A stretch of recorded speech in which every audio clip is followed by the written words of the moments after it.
Salut à toi, bienvenue sur la chaîne Full JDM. Full JDM.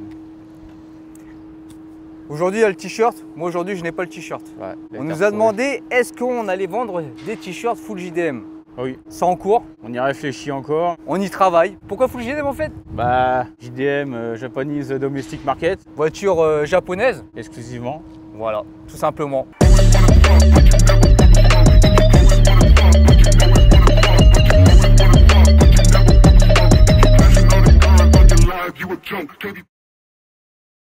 Bon, aujourd'hui, il y a du vent. Aujourd'hui, on a quoi?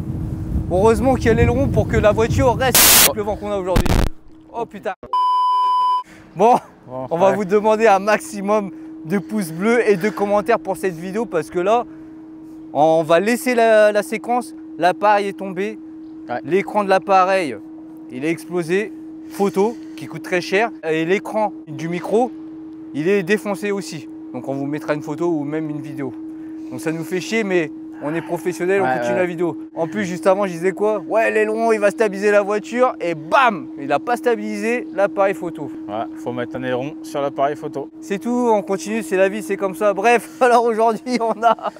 Alors, Toyota ou Subaru? Toyota. Ah ouais.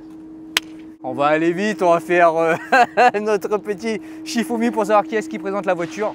Mais en tout cas, l'écran est niqué, mais les micros marchent toujours. Ouais. Normalement. On a vérifié. On a vérifié, normalement ça marche toujours. C'est juste l'écran il est défoncé. Et l'appareil photo aussi. Putain, ça me fait chier. Hein. Bref. 3, 2, 1, top. Bon. Et bah c'est Onyx qui va Encore présenter le véhicule.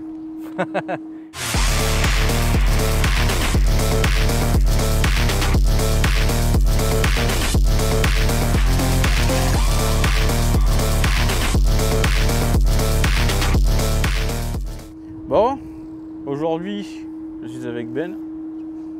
Salut. Tu nous viens d'où, Ben? De Thionville. Ah. Ça fait 1h40 de route, tout mignon. Ouais. Ouais. Il y en a un autre qui doit venir de ce coin-là aussi. On parle du même. Vous allez avoir de la belle auto qui va arriver. Et n'oubliez pas, c'est celle-là dont on parle aujourd'hui. Aujourd'hui, tu nous ramènes quoi? Une Toyota GT86, phase 1 de 2012. Plus trop d'origine. Ah ouais? Quelques modifs, voilà. Un peu de rajout à l'avant, à l'arrière. Une pelle à tarte. Ça, c'est d'origine ou? Bon, celui-là, c'est pas l'original, c'est une réplique. Ouais. L'aileron d'origine, c'est le kit aéro. Donc le kit aéro qui était vendu aileron et kit carrosserie par Toyota, si je dis pas de bêtises. C'est Toyota qui vendait ça, mais Europe, hors France. Celui-là, c'est une vulgaire copie taïwanaise qui vient de Taïwan du coup et qui a été peinte dans une chambre chez moi entre quelques bières avec un pote qui est carrossier et un autre pote qui a imprimé des stickers qu'on a collés, qu'on a vernis par-dessus. En fait. Ah ouais, d'accord, c'est pour ça le petit relief. Voilà. Ah, cool. Donc c'est plutôt... c'est du bon travail, on va dire. Ouais, on va dire ça fait le taf. Hein. De loin ça va, plus tu t'approches, plus tu te dis reste loin. Attends, il y a ça. Non, t'approches pas trop, arrête, tu vas te faire du mal. C'est pas bien, regarde pas. Après, il y a une petite feature, ça c'est une prépa à maison. Voilà, ça s'appelle une brève de parking sur le Nürburgring. Voilà. Ah, qu'est-ce qui t'est arrivé? Bah, tu fais ton petit tour de piste, tu sors de piste et puis si t'es pas trop con, tu mets pas ton frein à main puis tu cales ta caisse parce que si tu mets ton frein à main, ça se bloque, ça colle, c'est chiant pour l'enlever. Bon, bref, puis il y a un Néerlandais qui était derrière dans une toute petite descente qui n'a pas fait tout ça et il sort, il discute avec ses potes et sa caisse est venue faire un bisou précisément là, la mienne. Voilà, donc j'ai mis un petit pansement parce qu'elle a bobo. Ah, voilà, donc bon, bah, ça passe en carrosserie, mais le feu a morflé, le pare-choc a morflé, le capteur de radar a morflé. La boîte va passer en expertise aussi parce que je suis en boîte auto, elle était sur le parc a sauté. Ah. Donc va quand même passer en expertise au cas où. D'accord. On sait jamais. Mais ça roule là, mais voilà, je préfère faire les choses bien. Le feu est mort, voilà, tu vois, ça se voit ici, un décalage. Hein. Et là. Voilà, j'enchaîne. Ici aussi. Hein. Par rapport à ça, j'ai une question qui pourrait peut-être intéresser des gens. Ouais. Tu as fait un constat.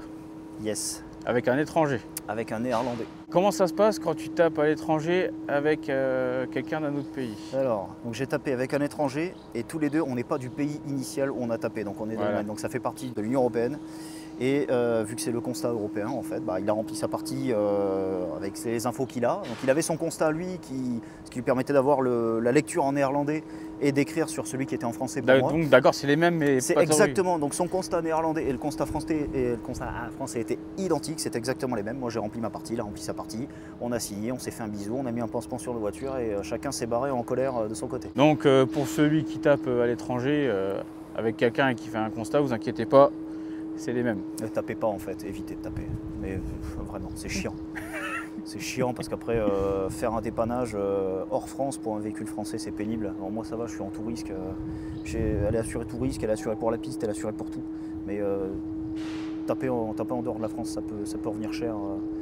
Si votre assurance n'est pas claire avec vous, ça peut revenir très très cher. T'es en ligne quoi Ligne d'origine, donc collecteur, double catalyseur, silencieux intermédiaire d'origine et je suis allé voir un mec qui fait des lignes sur mesure, qui travaille très bien et je lui ai dit voilà, pour le moins cher possible, je veux que tu m'enlèves les 22 kg de gamelle qu'il y a à l'arrière. D'accord. Il a coupé, il a mis du tube, mon souhait c'était garder les sorties d'origine, donc c'est encore les sorties d'origine et puis voilà. Maintenant ça crie un peu trop fort donc je suis en train de voir, je vais repasser sur une sortie avec silencieux et je vais faire une sortie simple, un peu dans le même délire que la Supra avec le lance-patate à l'arrière. Voilà. Toujours dans le délire de quand les puristes regardent ma voiture, ils se disent putain mais quel fils de pute. Et je les regarde et je dis oui. Ouais, je vous emmerde. Cette caisse qui fait mal aux puristes. Et on est content. Pas eux, c'est ça qui est bien. Oh, tunnel by HKS. Ouais, j'ai un filtre à HKS. Ah d'accord. Enfin. En pièces, il y a ça. Il y a voilà. C'est tout. C'est tunnel by HKS. Point. Voilà. C'est le seul truc que j'ai de la marque HKS. Ça coûte très très cher. C'est des super pièces. Ça fait joli dans le moteur, mais mettre 2000 balles pour un radiateur d'huile que tu trouves moitié moins cher, meilleur marché et presque aussi efficace chez la concurrence. Je me pignole pas sur la marque tant que ça marche. Voilà, c'est plutôt pas mal. Il se gave un peu quoi. Alors qu'est-ce que t'as pas plu trop d'origine? Ah, les jantes. Les jantes, ouais, c'était sûr. Ça, c'était mon souhait. Le premier souhait que j'ai eu quand j'ai eu la voiture, c'était de changer les jantes. Il y a eu beaucoup de méditation dessus. Qu'est-ce que je mets pas? Est-ce que je reste en dimension d'origine ou pas? Je suis passé donc sur des RPF1, c'est du 17 pouces, identique à l'origine. Elles sont en 0,5 pouces plus larges. Voilà. Et elles ressortent un tout petit peu plus de la carrosserie, ça évite de mettre des cales et tout. Donc, elles sont vraiment à fleur de la carrosserie. J'aime bien ces jantes. Voilà, c'est le côté un peu type roue de Formule 1, tu vois, c'est ça qui me plaisait bien. C'est léger comme tout ça. Ouais, c'est ça. Après, par jante, j'enlevais de tête, je crois, 2 kg par jante par rapport à celle d'origine. J'aimais bien celle d'origine, mais j'aime bien enlever 8 kg sur l'ensemble de ma voiture sur les masses non suspendues. C'est vrai que quand tu fais le calcul de tout, c'est vrai que ça fait pas mal. Ouais, c'est plutôt sympa. J'ai changé les disques et plaquettes d'origine aussi. Je suis passé chez StopTech. Ça freine un peu mieux. Ah oui, t'as un disque rainuré? Rainuré ventilé, ouais, d'origine c'est juste du ventilé. Ça freine un petit peu mieux, c'est pas fulgurant. Pour l'ensemble, donc au niveau des 4 roues, ça coûte quoi, 50 ou 70 balles plus cher que l'origine Toyota. De toute façon, ce qu'on leur demande c'est de freiner, ça freine, ça chauffe pas surtout. Un tour de nerve en freinant bien, ça chauffe pas. Le deal est rempli, StopTech. Voilà, StopTech, j'ai acheté ça chez Racer and Drifter. C'est un site quoi C'est un site français, si je dis pas de bêtises. Ouais, j'avais réussi à les contacter en SAV au téléphone, ça se passe très bien. Parce que pareil, il y avait des soucis de livraison. Avec les fameux UPS pas fiables du tout, voilà, qui marquent colis livré alors qu'il ne l'est pas et puis il le réexpédie à l'envoyeur. D'accord, ah oui, carrément. Voilà, des brefs de colis. Après, tout ce qui n'est pas d'origine aussi, il y a ces petits déflecteurs à la con. Oui, ça, à chaque race, on vous le fait voir. Ouais, c'est bien. Moi, Monsieur appelle ça Mad Max. Je vais les dégager. Et toi, t'appelles ça le Mad Max, ça. Je pense que je vais les peindre couleur carrosserie. Ou les dégager tout court, je sais pas en fait, ça me saoule. Enfin, t'as déjà pas beaucoup de visibilité quand tu regardes les angles morts. Enfin, ça t'en as plus du tout quoi. Ah, t'as acheté de ça où du coup? Amazon.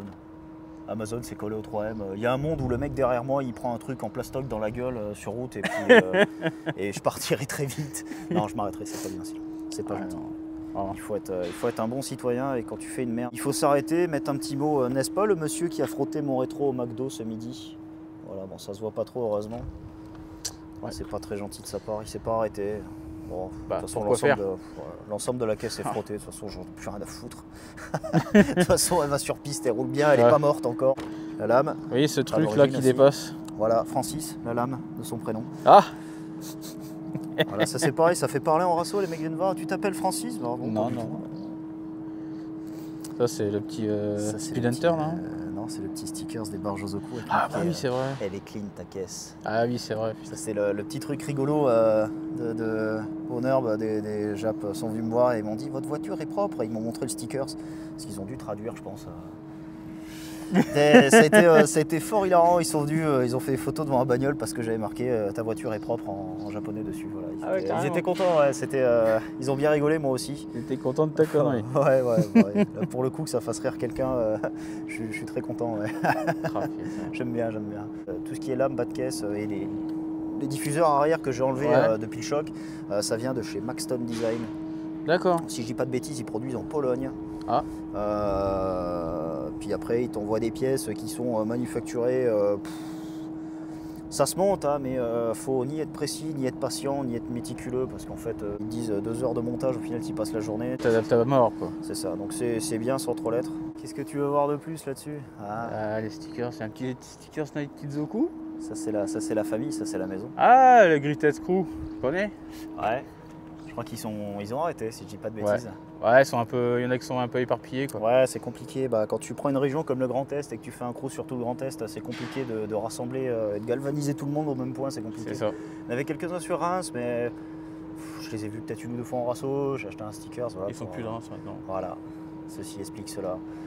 Les barges Ozoku, toujours. Hein. Ah oui, la famille. Des Kids, la deuxième maison, là aussi. Achetez nos stickers et achetez nos t-shirts aussi, s'il vous plaît. On a besoin de fric. Pour des réparations. Pour des réparations temporaires définitives sur les voitures. Et le Akina Crew, alors je fais un peu de pub pour eux. C'est la 3e personne qui l'a. Et je crois que c'est la 3e personne avec qui j'étais sur ce rasso peut-être. Donc le Akina Crew qui font des super rassos japonaises. Si un jour vous avez l'occasion d'aller sur un de leurs rassos, on aimerait bien.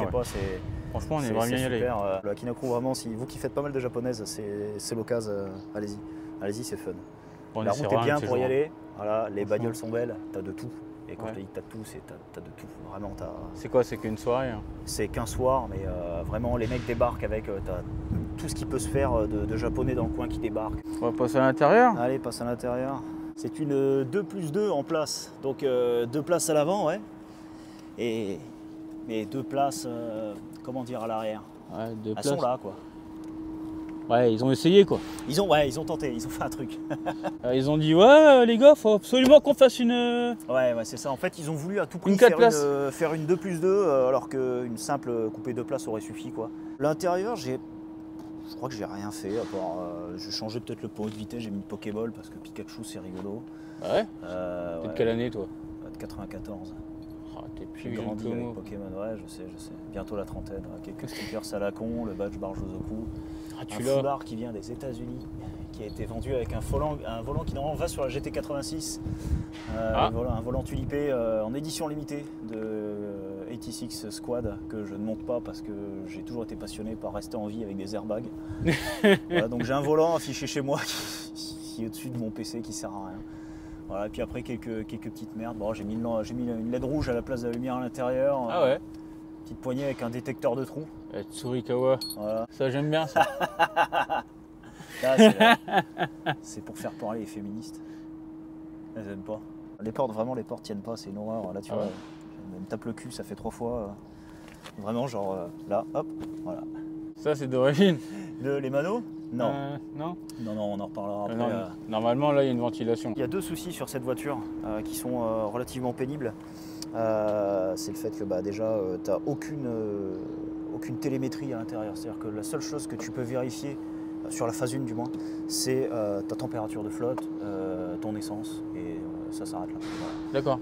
Tu n'as rien d'autre. Tu ne peux pas contrôler ta température d'huile et tu ne peux pas contrôler ta pression d'huile. Quand tu achètes cette voiture, tu te dis voilà, tu es le petit papa, la quarantaine, les gamins sont plus à la maison, tu t'en bats les couilles un petit peu d'avoir la pression et la température d'huile en info si ça te sert juste à aller faire les courses et puis faire une petite pointe vite fait sur l'autoroute. Ouais, te faire un petit plaisir. Quand tu commences à taper un petit peu avec cette caisse, tu te retrouves vite emmerdé sur la température de l'huile qui chauffe très très vite. C'est-à-dire qu'il n'y a pas de refroidissement d'huile d'origine sur cette voiture. Tu vas très vite approcher les 130-140 degrés. C'est-à-dire que là j'allume la voiture, donc le radiateur d'huile, c'est quand tu roules, tu vois, le vent rentre pas dans le radiateur, ça refroidit l'huile. Bref. Je démarre la voiture, on continue, on discute un peu. La température, tu vas l'avoir affichée à 110 degrés. C'est-à-dire qu'entre 100 et 110 degrés, c'est la température de repos de la voiture en fait au fonctionnement. Ah, carrément. La faute au moteur, je pense, je suis pas ingénieur, mais la faute au moteur en fait c'est un moteur à plat, donc en fait tu as les cylindres qui sont sur les côtés, tu as ton échappement qui va passer proche du carter, ça va chauffer. Ah, d'accord. Je pense que ça vient de là, après ils ont tenté des trucs, maintenant est-ce que ça marche vraiment ou pas non. Mais je crois que sur les flats, tu as une circulation d'huile un peu spéciale. Possible aussi, qui fait que ça doit chauffer. Comme je dis, j'ai pas le nez dans le moteur, j'étudie pas ce genre de choses, c'est trop poussé pour moi. Moi j'appuie sur la pédale, ça fait vroom, je suis un homme comblé, voilà, il m'en faut pas plus. C'est clair. Mais si je peux faire vroom longtemps avec une voiture qui m'explose pas la gueule parce qu'elle chauffe à plus de 140 et que le pouvoir lubrifiant de l'huile est mis à rude épreuve, on peut éviter. Donc j'ai monté les manos pour contrôler, pour compenser ce manque qu'il y avait, et j'ai monté un radiateur d'huile. Ça améliore le truc? Ça améliore largement le truc. C'est-à-dire qu'on est sur un Grady circuit spec qui a une plaque thermostatique qui s'ouvre à partir de 72 degrés. Donc en fait, sur autoroute, quand je fais de la longue route, je suis obligé de mettre des petits coups d'accélération, faire monter un petit peu dans les tours pour que ça chauffe, parce que sinon en fait l'huile elle est à 72 degrés tout le long. Ah ouais, d'accord. Voilà. Ouais, ou alors la solution miracle, c'est tu mets un carton devant ton radiateur. Ça fait un peu manouche, mais ça marche bien. Voilà. C'est la japonaise. Hein, voilà, donc ça va bien avec. Et au niveau option, t'as quoi? Siège chauffant. Je vois anti-dérapage. Ouais, mais ça, après, tout ça, je crois que c'est d'origine dessus. Je sais que les fauteuils en cuir Alcantara objet étaient en option avec les sièges chauffants, donc je les ai. Le vide-poche n'est pas d'origine, c'est un AliExpress Racing Performance. Parce que celui d'origine coûte à peu près 200 ou 300 balles chez concession Toyota. Pour un vulgaire repose-coude avec un peu de cuir dessus qui s'ouvre au quart de tour et que tu peux même pas bouger. Celui-là peut s'avancer, se relève, fait vide-poche. D'accord, ah oui. C'est relativement appréciable. C'est une boîte auto. Voilà, donc là, il y a les puristes pareil qui vont commencer à saigner des yeux un petit peu. Ouais, après, t'as une petite boîte séquentielle quand même. Ouais, voilà, je piste avec une boîte auto et ça fait jaser un peu. Je m'en fous, j'aime bien. Ah, mais quand tu les as dans le rétro après. Non, je les ai pas dans le rétro. non. Modeste 200 chevaux. Ça suffit, voilà, ça a été vendu comme les coupés sport, propulsion, voilà, d'entrée de gamme. Hein. Ouais. C'était vendu comme tel. Il n'y avait pas vraiment d'autres voitures sur le marché au prix où elles étaient vendues telles quelles, sachant que Toy en France prenait à leurs frais le malus éco. Ah ouais? Ouais. Donc ouais, tu en as beaucoup qui ont été vendus, je sais plus, je crois qu'il y a 150, 160 000 exemplaires qui ont été vendus. C'est plutôt pas mal pour une caisse comme ça. Tu as une très bonne base si tu veux commencer à préparer, ça se prépare relativement bien, tu peux compresser, tu peux turbo-compresser. Voilà, les mecs qui même veulent sur faire le drift, drift, ouais, sur le drift ça marche très très bien.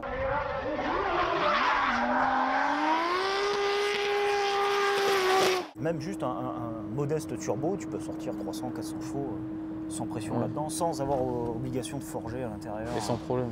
Parce que forcément, plus tu sors en patate, plus tu es obligé de renforcer, quoi. Oui, c'est logique. Attention, la prépa préférée des mécanos. Le vérin. Magique. Ça, c'est ce qui aurait permis à Newton de ne pas se prendre le coffre de sa CRX sur la gueule tout à l'heure. C'est cadeau. Les vérins, c'est d'origine? Ah non, ça c'est moi qui les ai rajoutés, ça c'est vraiment... Ah, pas mal. À la base, j'ai la vulgaire baguette et tout, c'est chiant. Ah ouais. Moi, Ils ont été étudiés pour ou c'est des trucs universels? C'est des trucs aftermarket. Il n'y a pas grand chose qui a été modifié. J'ai jarté le résonateur, ça c'est le conduit d'admission d'origine. J'ai mis un vieux bouchon que j'ai imprimé en 3D parce que ils te vendent des bouchons 50 balles. J'en ai fait un, ça m'a pris 1 heure de temps. Ouais, bah donc, tu prends les codes puis hop. Hein. Ouais, c'est ça, j'ai designé ça vite fait sur un logiciel à la con, puis j'ai imprimé, puis voilà, ça passe bien. Donc il y avait un résonateur qui passe par là, qui vient à peu près par là, et en fait, t'entends tout le bruit de l'admission. C'est chiant. Ah ouais, d'accord. C'est très chiant, moi j'aime pas, j'aime bien, tu vois, quand si je veux du bruit, j'ouvre ma fenêtre, j'entends ma ligne d'échappement, sinon, non, rien. Et après, sur la boîte air, j'ai mis un filtre air HKS parce que ça marche bien. Et là, ce que tu vois ici, c'est donc une plaque, la plaque thermostatique avec le filtre à huile. Donc c'est l'aller-retour du radiateur d'huile qui est placé ici. Tu peux le voir, il est bleu et il y a une grille de déport en fait qui fait que l'air qui arrive va bien là-dedans. Il est juste ici là. Ah, ça nous a pris une petite... Je sais pas si vous le verrez, mais... Tiens, j'ai tapé. C'est le lapin, ça? Ouais, c'est ça le prix de lapin. J'ai tranché un lapin avec cette lame pour l'anecdote. J'avais le haut du lapin là à peu près, et le bas du lapin qui était derrière. Ah, il faut se dire qu'il n'a pas souffert, enfin j'espère, le pauvre. Donc le radiateur d'huile du coup. Du câblage à la manouche parce que je devais faire ça vite fait, parce que j'avais pas le temps, il fallait que je parte à Chambly rouler. Donc j'ai fait ça à l'arrache. Je me suis dit un jour je ferai un truc clean.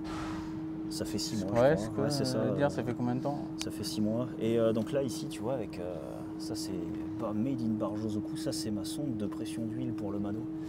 Donc, lâché. C'est le support sur lequel était branché qui a lâché. Et j'ai juste une vulgaire carto éthanol là-dessus. Ouais, t'es en éthanol. Ouais. T'as pas besoin de changer d'injecteur, pompe, rien. Nickel, tel quel. Petite carto facile à faire, le calculo il est facile à modifier Open Flash Performance, précisément. C'est une société qui est basée aux États-Unis. Ils font des. Je crois que je l'ai d'ailleurs dans le coffre. Attends, je vais te récupérer ça. C'est des petites tablettes en fait qu'ils font et qui te permettent d'injecter des cartos génériques dans ta caisse. Ah ouais? Ouais. Open Flash Performance. Alors, les puristes GT86 diront hérésie, ils utilisent Open Flash Performance. Je les emmerde. Voilà, là j'ai une carto stage 1 98, une stage 1 éthanol, stage 2 éthanol. C'est-à-dire que je peux déjà jarter mes 2 catalyseurs, mettre un full tube des katas si je veux. J'ai la carto qui est déjà faite pour. Ah ouais. Je le fais pas parce que j'aime bien la légalité quand même. Enfin, oui. J'aime bien le petit papillon qui dit c'est bon, tu peux rouler pendant 2 ans et tu seras pas trop emmerdé par les messieurs en bleu. Bon, après, donc, tu peux modifier puis remettre comme tu voulais. Mais bon, est-ce que j'ai vraiment envie de lever la caisse, sortir la plaque, enlever le collecteur complet, tomber la demi? Non. Non, comme je t'ai dit, je vais au plus simple parce que je suis un gros feignant. Et en fait, avec cette carto, j'ai acheté ça quoi ça m'a coûté peut-être 500 balles, peut-être. Il t'envoie ça, tu branches à l'OBD2 ta tablette. Tu fais un premier log, donc en fait la tablette elle est couplée au calculateur du véhicule et tu fais un premier log, tu l'envoies au mec, c'est un préparateur là-bas qui gère ça, c'est lui qui a créé la société Open Flash Performance. Tu lui envoies ton log que tu extrais via le câble USB que tu branches et ensuite lui il te dit bah ok, via ce log là, il te fait 1, 2, 3, 4 cartos, ce que tu veux, quoi. Tu payes en fonction de. D'accord. C'est pas excessif. Après, c'est des cartos génériques. Hein. Tu as toujours mieux. Oui, tu peux toujours l'améliorer. Voilà, tu peux aller péter chez Monstaka dans le 06, là, je sais plus où ils sont, faire monter un calculo EQTech ou si tu n'as pas les licences EQTech, tu peux pas écrire. Et puis voilà, tu fais une carto sur mesure propre. C'est un Atmo. Là, sans déconner, je la passe au banc. Si elle sort 198 chevaux, c'est un miracle. Sachant que d'origine, c'est annoncé pour 200, mais c'est un Atmo, donc tu sais, ça se perd. Puis c'est Subaru. Voilà. Donc en gros, moi, je pense que d'origine, elle devait faire dans les 190, et là, avec la carto éthanol, elle est à 198 sur le meilleur tir que j'ai fait, quoi. Il y a un capot et un coffre carbone qui vont arriver sous peu, toujours dans l'optique de réduire le poids, quoi. Après, voilà, je pourrais modifier, voilà, je pourrais modifier ça, je pourrais jarter la banquette à l'arrière pour enlever du poids. Mais... Ouais, retirer le compresseur aussi. Ouais, non, mais ça, non. La clim, c'est comme les sièges chauffants. Les sièges chauffants, j'ai acheté cette caisse en été, je me suis dit, les sièges chauffants, ça sert à rien, c'est de la merde, ça prend du poids pour rien. Puis le premier hiver est arrivé et je dois t'avouer que se faire cuire le cul quand tu roules, c'est un véritable plaisir. Vraiment, genre. Et tous les gens qui ont essayé cette voiture, qui sont montés dedans, m'ont dit, putain, il me faut un siège chauffant dans ma caisse. Bon, là, tu n'auras pas l'occasion d'essayer le siège chauffant, vu la température qui fait. Moi, j'ai mis un jean, je suis audacieux, tu vois, mais ça va qu'il y a un petit vent, quoi. Tu nous l'as dit, hein, le petit filtre... Filtre air HKS, HKS En fait, le filtre air coûte le même prix que le filtre chez Toy. Ouais, c'est juste un filtre type origine, quoi. Ouais, c'est comme ça. Comme le KN, en fait. En fait, non, même pas, c'est même pas graissé, c'est un filtre sec. En fait, HKS, ils ont une technologie. En gros, ça te fait une espèce de grosse éponge et tu as plusieurs couches dessus, mais vraiment des micro-couches. Ça va d'un plus gros maillage à un plus fin. Et donc, en fait, ça te fait comme une espèce de tamis. C'est-à-dire que si j'enlève la boîte à air, là, je le ferai pas parce que c'est chiant, hein, il faut tout enlever à cause des câbles. Et en gros, tu as un gros maillage, puis un moyen, puis un petit, enfin sur ça, quoi, tu vois. Ah, d'accord. Ouais. Donc c'est plutôt pas mal. Et ça coûte, je crois, peut-être 20 balles la plaque. C'est de la mousse que tu découpes au profil de ta boîte à air, quoi. Donc c'est vraiment un kit qui est prévu.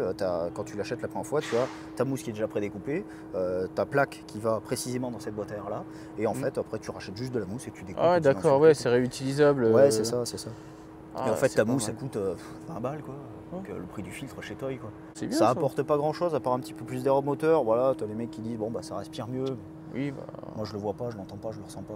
Tu sais, si tu prends un cheval grâce au filtre à air, quel miracle. C'est ça, c'est déjà bien, quoi. Ah c'est pas mal. Moi je la conduis souvent en séquentiel en fait. Je suis en auto quand je suis sur autoroute en fait. Ouais. Sinon après. Ça te permet de passer les vitesses un peu plus vite et d'économiser, quoi. Voilà, ouais, c'est ça. Après, si je la mets en auto, en fait, tu vois, elle va directement descendre au plus bas en régime. Après, je peux la mettre en auto sport, où elle va vraiment chercher à être prête à réagir. En fait, dès que j'appuie, tu vois, elle va vraiment réagir. D'accord. Et après, juste en auto, en fait, elle est en mode économie de carburant. Genre, j'ai réussi à faire du avec l'éthanol, donc à l'éthanol, je fais quoi normalement du 10 litres au 100, tu vois. Ouais. Et retour d'une heure, je devais être à 8-9 litres grand max, quoi, ce qui est énorme. Ah ouais, putain, ça va. Oh, la ligne, tu l'entends bien de l'intérieur. Ouais, c'est pour ça qu'il faut que je repasse sur un silencieux. Parce qu'en fait, quand tu fais de la route, moi j'ai souvent des bagages ou quand je fais un blablacar, j'ai quelqu'un à côté de moi, donc en fait je couche les fauteuils à l'arrière et tu sais, il y a nos affaires et tout qui passe. Ouais. Le problème, c'est que dès que tu commences à béner les fauteuils à l'arrière, tu as toute la résonance dans la caisse. Tu subis, en fait, t'es là, à 130 ça va, à 110 au régulateur, quand tu es sur des portions à 110 sur autoroute, soit tu rétrogrades, tu passes en 5 ou en 4 et ça résonne moins, soit en fait tu es obligé de passer à 130 ou voire plus parce que sinon ça gueule trop en fait. Là où j'ai le moins de bruit dans la voiture, c'est au régulateur à 130 ou à 140 quoi. Ah ouais. Sinon après c'est noir là. Si je démarre en fond de 2 à 2000 tours, elle gueule, c'est rigolo au début, tu vois, t'es en mode ça fait du bruit, c'est fun, tu vois. Au bout de 100 km, tu vois là je suis pas trop, je suis qu'à 4000 tours, tu vois, mais ça fait quand même pas mal de bruit. à 3000 t'es tranquille. Et si je la laisse en auto, se gérer. Ah ouais. Mais là elle a bégayé parce que j'ai mis un petit coup de pédale. Mais du coup ouais, séquentiel. Quand je dois gérer les rapports, séquentiel et c'est tout.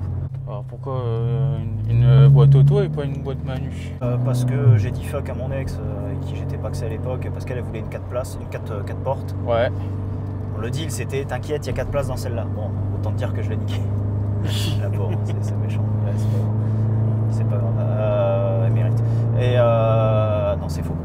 Et donc, c'est mes petites voix à l'intérieur qui se bataillent. Donc en fait, ouais, j'ai pris ça parce qu'il y a 4 places. Donc comme ça, elle était contente et moi j'étais content, j'avais mon petit coupé sport. Et j'ai pris la boîte auto parce qu'à la base, moi j'avais aucune vocation à faire de la piste ou quoi. Je veux juste une caisse pour. Ce que je disais tout à l'heure pendant la présentation de la voiture, c'est le petit truc de daron. Voilà, tu mets des petits coups de gaz, t'es content, ta voiture a fait du bruit, ta voiture elle avance fort. J'avais aucune vocation à aller sur piste en fait. Ouais, d'accord. C'est mon petit pote Julien qui un jour m'a dit bah viens, tu vas voir, c'est rigolo. Et puis depuis, c'est moi qui lui pousse au cul pour y aller. La piste c'est bien rigolo, moi j'aime bien de plus en plus et je suis en train de voir pour garder celle-là pour les longs trajets, les petits moments fun et tout.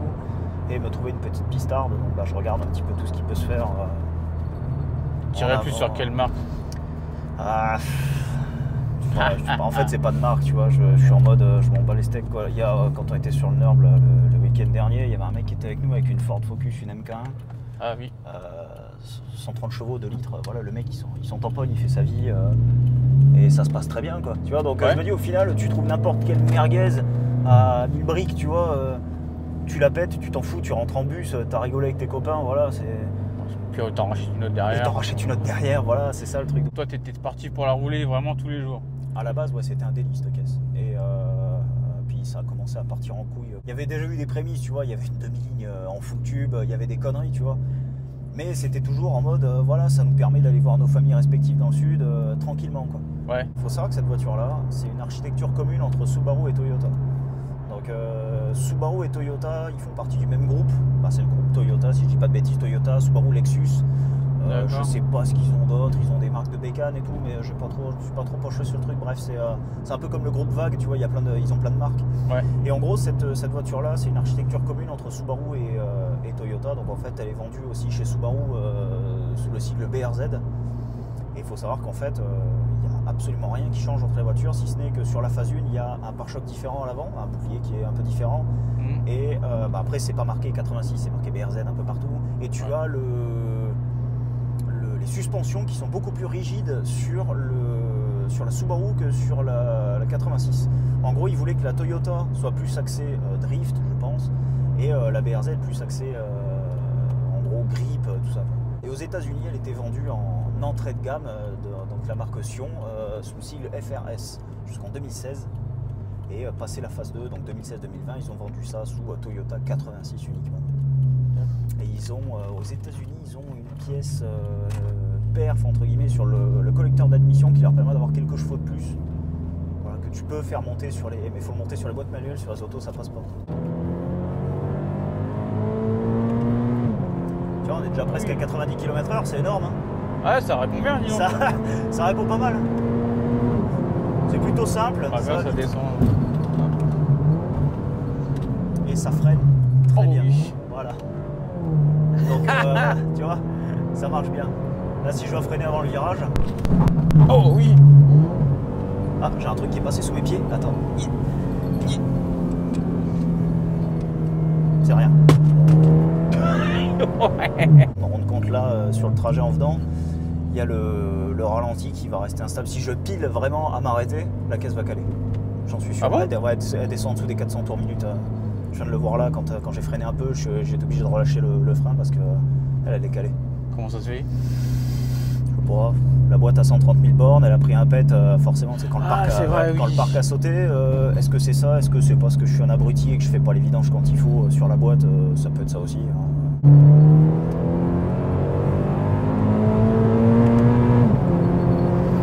Oh, ça marche bien après. Ouais. C'est un bon investissement. Elle fait combien en poids précisément? Ouais, elle doit être à 1,2 tonne grand max. Ouais. Ça va. Ah, et puis pour les gens qui doutaient de StopTech, Oh voilà. vache! Je n'étais pas à fond sur la pédale. Je devais être à moitié pression à peu près. Ah, un peu comme avec Julien, je suis au car. Julien il est au car, mais Julien il est sur des disques bol et je crois que c'est des plaquettes de carbone. Donc lui il est vraiment genre freinage à outrance. Là je suis juste, tu vois, je tiens le volant, je touche pas les pédales. Ouais. Elle gère toute seule. Elle va jusqu'à proche du rupteur, donc c'est quoi, 7002. D'accord. C'est tout. Et en fait elle se gère vraiment toute seule. Et tu sens qu'il n'y a pas de... Il n'y a pas d'écart en fait, entre vraiment elle passe ses rapports. T'as vu là, on est déjà à 95 quoi, je vais ralentir un peu. Ah oui, oui. Oh, vache, ouais.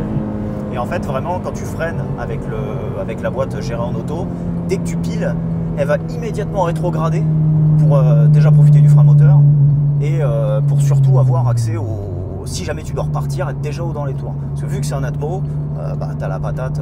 Je crois que sur la description de la voiture telle qu'il a décrit, ils disent que tu as à peu près 90 à 95% du couple qui est déjà présent à partir de 2800 tours. Ah ouais? Et tu as l'entièreté de ton couple de 6000 à partir de 6000 tours. Donc vraiment, elle est très très nerveuse. Ouais, d'accord. Tu as, après, bon, ça c'est des choses qui me dépassent, hein. J'ai lu Wikipédia comme beaucoup font. Hein. Tu as une technologie de calage variable. Je crois que c'est calage variable des soupapes, mais c'est Subaru qui a mis ça dans le moteur. Et après, tu as la technologie double injection chez Toyota. Donc un injecteur, 2 injecteurs par cylindre, un direct, un indirect, ce qui fait qu'en gros, quand tu tapes pas dedans, tu fais en 98 hein, avec du sans-plomb, tu fais du 7 à 8 litres au 100 en conso mixte. Cette voiture, avec un plein, je mets quoi, 45 litres, je peux faire entre 500 et 550 bornes au 98. Ce qui est énorme pour une sportive. Oui, oui. C'est une voiture que je peux conseiller pour quelqu'un qui n'aurait pas le budget déjà de s'acheter la GR86, la dernière qui est sortie. Déjà d'une part, la GR86 je la recommande pas pour l'instant parce qu'elle a des soucis moteurs. À savoir qu'en Europe ils sont en mode comme la GT, en gros il y a des casses moteurs. Ah bah non, c'est pas nous. Ah ouais, si. d'accord. Si, en fait il y a eu un souci sur les phases 1 de chez Toyota Ouais. et Subaru aussi avec la BRZ, il faut se méfier. Je crois que c'est de avril à septembre, quand elles étaient produites entre avril et septembre, ils ont fait une campagne de rappel sur les ressorts de soupape. D'accord. Les ressorts de soupape pétés, soit dit. Ah, Le problème, c'est que Toy te sortait le moteur, changeait les ressorts de soupape, donc ils ouvraient le carter et tout forcément. Ouais, et en fait, ils remettaient trop de pâte à joint sur le carter, ah, ça te bouchait la crépine et ton moteur serré. Alors ton moteur serré 10 000 bornes après, ou ton moteur serré comme c'est arrivé sur le groupe GT86 France de Facebook, là. Il y a un mec, il fait son rappel, il sort, il fait 10 bornes, le moteur pète. ah ouais. 10 bornes sorties de la concession, le souci qu'il y a avec Toy, c'est que Toy, ils prennent rien en assurance. Ah bon? Voilà, le mec, il a 10 bornes sorties du moteur du garage. La dépanneuse arrive avec l'assurance, ramène la bagnole chez Toy, Toy sort le moteur, ils disent ok, c'est votre faute, il faut payer. Non. Ouais, et le mec est resté en procès peut-être 8 mois avec le garage. Le garage, ils ont proposé un 50-50. Donc en gros, ils payaient la moitié du moteur et Toy le reste. Et si je dis pas de bêtises, j'ai plus trop suivi l'histoire. Après, le mec s'est un peu battu et puis je crois qu'il le gain de cause. Mais bon, pendant 10 mois, t'as pas ta bagnole quoi. Et puis t'as pas de bagnole de prêt, ouais. Tu te fais niquer quoi. Vraiment, tu l'as dans le cul. Ouais, puis on te dit, ouais, c'est de ta faute, alors que toi, t'as juste pris ta voiture normale, quoi. En gros, Toy faisait les rappels, mais Subaru refusait de les faire. Subaru, ils ont dit, bah si ça pète, on prend en nos frais, c'est pas grave, on prend le moteur en nos frais. Mais si ça pète pas, pourquoi on va ouvrir un moteur? En gros, si t'as un truc qui marche bien, pourquoi tu vas l'ouvrir pour essayer de le réparer? Bah oui. C'est ce que je me suis dit. Puis un jour, je sais pas pourquoi, je vais faire le rappel. Et ça a pas pété. C'est-à-dire que je crois que j'ai fait ça, le moteur devait avoir peut-être 85 000 bornes. 80, ouais, c'est ça. 80 ou 90 000 par nuit d'avoir. Là, il est à 130 000 précisément, je crois. Merde, il est où 130 975. Ouais. Ça n'a pas pété. Ah non. Ça n'a pas pété, la caisse fait des sorties pistes, voilà, après... C'est la loterie quoi en fait peut-être. Voilà, après ou si est-ce que c'est voilà, c'est ça. Suivant les concessions aussi. Ouais, c'est ça, il y a ça aussi. Après la concession Toy, ils m'ont dit c'est le premier moteur qu'on ouvrira de la 86. C'est la première fois qu'ils faisaient un rappel. Je leur ai dit écoutez, c'est pas compliqué, vous niquez mon moteur, j'ai vos têtes, je vous retrouve, je vous brûle vous et toute votre famille.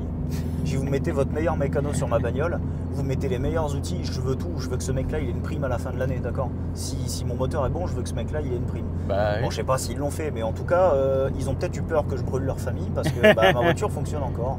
C'est ta première job toi? C'est ma première job. Ouais. Je suis parti sur les jobs parce que Julien, donc le mec qui vous avait fait présenter l'Infiniti, la G37S, Ouais.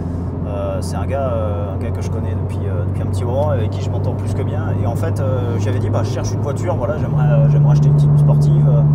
Et j'avais dit, voilà, il y en a une qui me plaît bien, c'est la Civic, la Honda Civic, la Type R FN2. Et il me dit, putain, c'est bizarre, j'en ai une, quoi. Donc il est venu à la maison, je suis allé chez lui, on s'est revus, il m'a montré sa caisse. J'ai jamais voulu l'essayer, ce que je regrette maintenant d'ailleurs. Mais en gros, j'avais dit, voilà, j'aimerais bien acheter ça. Il m'a dit, attends, regarde, ils vendent ce qu'ils appellent la BRZ de chez Subaru, donc regarde la BRZ. Et moi, dans ma tête, c'est BRZ, je me dis, tiens, WRX, sport, rallye, tout ça, putain, ça doit être fun. Et je regarde donc là, Subaru BRZ, qui se vendait entre 25 et 30 000 balles à l'époque. Ouais. Autant te dire que quand j'ai commencé à me renseigner, qu'on m'a dit non, mais prends pas la BRZ, prends la GT86, c'est la même. Sauf que chez Subaru, tu payes la taxe Subaru en fait. Parce que c'est floqué Subaru, tu payes plus cher. Là en vrai, telle qu'elle est actuellement, j'enlève le pare-choc, je mets un pare-choc de chez Subaru, donc celui de la BRZ. J'enlève les deux petits logos 86 sur le côté, je décigle. T'es pas foutu de me dire si c'est une BRZ ou une 86. Et tu peux la vendre comme une BRZ, à Non, part sur la carte à part grise. sur la carte grise. Et puis je me suis retrouvé du coup avec une GT86 à la place d'une BRZ. Mais bon, ça aurait pu être pire. Hein. Je regardais les 308 GTI à la base. Ah putain ouais non. Non. Avec le TH pan. T'aimes bien quand t'entends le son de l'échappement toi? Les deux premières voitures que j'ai testées, c'est la 308 GTI et une Clio 4 RS Trophy. Alors la Clio 4 RS Trophy, je l'ai testée en premier et j'en ai cherché une volontairement surkilométrée. J'en ai trouvé une à 200 et quelques mille bornes parce que je voulais voir si la légende Renault disait vrai sur le fait que tout vibre. Ah. Et oui.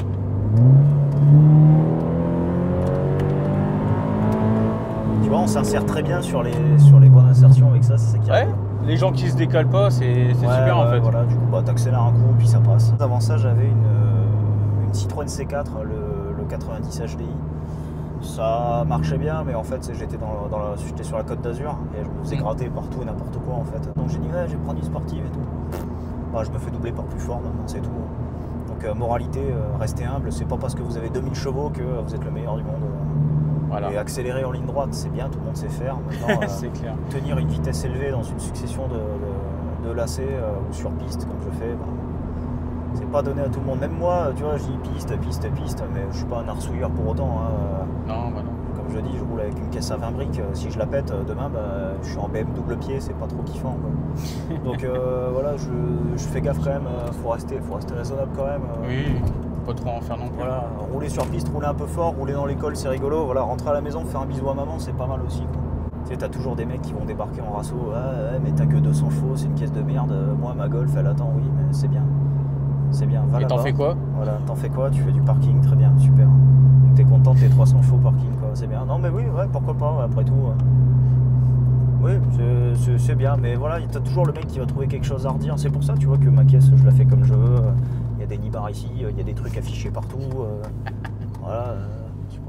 Il y a des gens sur le groupe GT86 là, sur Facebook, quand j'ai monté les manos et que j'ai mis, c'est des supports imprimés en 3D, c'est fait maison, quoi. Ouais. Alors les mecs, putain, on se croirait dans un avion, c'est quoi, va décoller ta caisse et tout. Ouais, j'ai des manos sur du tuning. Ouais, mais tu mets un OBD, tu l'as sur ton téléphone et puis ça entache pas l'habitacle. Mais c'est ta sœur que je vais entacher en fait. Enfin, laisse-moi kiffer ma caisse comme j'ai envie, quoi. Bah moi, ce que je leur dis, c'est tiens, je te la revends 25. Bah non. Bah tu l'aimes pas. Bah tais-toi alors. Fous-moi la paix. C'est pas la tienne, tu fais pas Ouais, chier. non, voilà, t'as toujours en fait quelqu'un qui redit quelque chose. Alors en vrai, faites vos trucs pour vous, éclatez-vous et puis voilà. D'ailleurs, il n'y a pas longtemps, il y a un réel qui est sorti avec le mec qui a la RX7 vachement modifiée pour Tsukuba, là, qui disait... Celui qui disait que faudrait que déjà le marché du japonais soit plus soudé. Ce serait bien qu'un jour les gens se réveillent et qu'ils aient un respect mutuel. Ce serait bien qu'au lieu de se battre les uns contre les autres, on soit dans le même truc, surtout dans le milieu des japonaises, et qu'on se soutienne, tu vois. Voilà. Et surtout dans le milieu des japonaises, je trouve qu'il y a beaucoup en tout cas de ça. C'est un truc de fou. Ouais, un tel il a fait ci, un tel il a fait ça. Ouais. Et au final, bah non, bah on est tous des japonaises, on a tous des goûts différents. C'est ça. Ridicule. C'est temps pour me dire je vais écrire un mauvais commentaire. Bah je sais pas, enfin oui, c'est de la stupidité. Le mec, je l'enverrai pas chier quoi. Le mec, je vais lui parler, je vais avoir du respect ou quoi que ce soit. Mais il y aura toujours du respect. Parce qu'on se tacle entre nous, tu sais, bah de toute façon les Honda c'est les tondeuses, Toyota c'est les Prius, Subaru, le mec dès qu'il passe la 2 le moteur explose. T'as des clichés partout quoi, tu vois, genre les Golf ça va tout droit, non, pas forcément, oui, non. Mais pas forcément.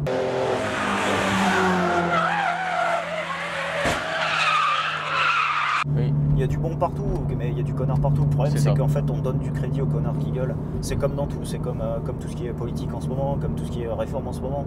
C'est toujours la minorité de connards que t'écoutes gueuler. Et en fait t'as les mecs derrière, des gars comme toi, des gars comme moi, qui couinent pas, qui font leurs petits projets dans leur coin, qui se font kiffer. Bah eux on va aller les voir, ouais mais toi t'en penses quoi? Ouais bah je m'en tamponne en fait. Parce que justement c'est pour ça que j'ai partagé ça sur l'insta du de la chaîne, parce que c'est là où je l'ai vu. Parce que bah, nous on est là pour partager, pas pour, pour critiquer en fait. Bon, t'as fait ça, bon, t'as collé ça, ah bah ça c'est définitif. Bah on s'en branle. Ouais t'as mis des stickers c'est tout, bah oui. Félix qui m'a dit qu'il avait enlevé la plaque numérotée. Oui bah c'est tout. Voilà, c'est son truc. Je veux dire, moi, demain, Félix, il a envie de mettre sa voiture en rose bonbon. En peinture terminale, c'est poncer le noir de la 310Z Dispo et mettre du vieux rose bonbon à la Barbie parce que c'est Barbie en ce moment. Je sais pas, je vais le voir, je vais lui faire un bisou, je vais lui dire viens on boit une bière et puis c'est tout quoi. Bah, et tu m'expliques pourquoi t'aimes le rose. Et puis voilà, et puis on va rigoler, on va se mettre une timbale, on va dormir et puis le lendemain, bah, sa caisse elle sera rose, on aura bien rigolé. Oh. C'est rien, j'ai posé mon cul sur le détecteur de fermeture des portes, je me décale un peu, promis, ça le reportera plus. Bon, et c'est terminé. La boîte auto, franchement, validée. Hein. Ça va gueuler, mais on s'en fout. C'est des puristes, on les emmerde. Comme j'ai dit en fin de vidéo, tant que vous vous faites kiffer, nous ça nous fait kiffer aussi. Ouais. Donc continuez à vous faire kiffer sans écouter les autres. Si vous les écoutez, c'est ça. Vous faites rien. De toute façon, c'est toi qui roules ta caisse, c'est pas les autres, donc... Tu les emmerdes. C'est la tienne, c'est toi qui l'as acheté, même si elle est rare, machin, on s'en fout. C'est la tienne, tu l'as acheté, tu te fais kiffer, point barre. Ben, merci d'être venu. Merci de me recevoir. C'était cool. Ouais, je repasserai. Et du coup, comme t'as pas assez de stickers, le petit rituel du stickers. Hein. Je vais le coller de suite. Tout de suite. Merci. Ah oui, regarde. T'as déjà réfléchi à l'emplacement au moins. Tu vois, il y a la famille là. Et bah, il y a les copains là. Ah. Comme ça va cacher le numéro de série de la vitre. Tiens-moi ça, tu vas voir, regarde. Tiens, hop. Faut que ça serve la chemise. Voilà, nickel. Hop. Et il a pas un pli. Il a même pas fait de bulle. J'ai même pas fait de bulle. C'est même pas marrant. Il est trop professionnel celui-là. Bon, si t'as aimé la vidéo, tu mets le petit j'aime pour eux, pour nous, pour moi, pour Newton, pour le fric, pour le futur récepteur de micro. Ouais, voilà quoi. L'appareil aussi comme un coup. Hein. Ouais, ça, l'appareil, ouais. On va pas encore vérifier, ça se peut, l'écran il est mort. Parle pas de malheur. Comme tu vois, il y aura peut-être un appareil en plus à acheter, donc si tu pouvais t'abonner, si t'as kiffé la vidéo, si tu kiffes la chaîne en général, est-ce que tu pourrais t'abonner? Ça serait cool. Parce qu'ils sont beaucoup à regarder, mais... Moi je l'ai fait. Ils s'abonnent. Je suis abonné, aujourd'hui précisément. Tu vois, regarde. Je me suis rendu compte que je regardais vos vidéos sans m'abonner. Et voilà, tu vois, regarde, des fois vous regardez les vidéos sans vous abonner. Ouais. Il faut vous abonner s'il vous plaît. Comme ça on fait grandir la commu et on se dit à la prochaine. Allez, ciao Mina.